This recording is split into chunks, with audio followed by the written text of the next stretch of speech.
শামসুল ইসলাম নন্দীগ্রাম বিধানসভা ক্ষেত্রের দাউদপুর অঞ্চলকে নিজের বাপের সম্পত্তি মনে করেছিলেন। এই দাউদপুর অঞ্চলে ভারতীয় জনতা পার্টি কর্মী কার্যকর্তারা বিরোধী রাজনীতি দল করার অপরাধে এদেরকে এই কয়েক বছর এই শামসুল ইসলামের বাহিনীর হাতে অত্যাচার হতে হয়েছে। পদে পদে তাদেরকে বিভিন্ন সরকারি সুযোগ সুবিধা থেকে বঞ্চিত করা হয়েছে এবং এমনকি এই বিরোধী রাজনৈতিক দলের কর্মী কার্যকর্তাদের বিভিন্ন মিথ্যে কেস এবং রাহাজানি থেকে শুরু করে সন্ত্রাস থেকে শুরু করে সমস্ত কিছুর সঙ্গে এই শামসুল ইসলাম যুক্ত ছিলেন।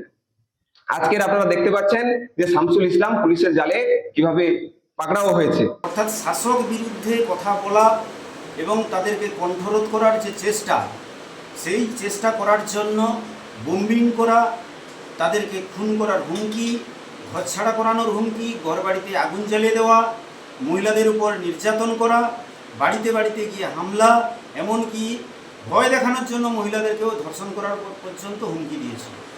এরকম শুধু শামসুল ইসলাম নয়, নন্দীগ্রাম জুড়ে সর্বত্র এরকম তৃণমূলের যারা গুন্ডা, যারা মস্তান বাহিনী রয়েছে, তাদেরকে অবিলম্বে গ্রেপ্তার করতে হবে।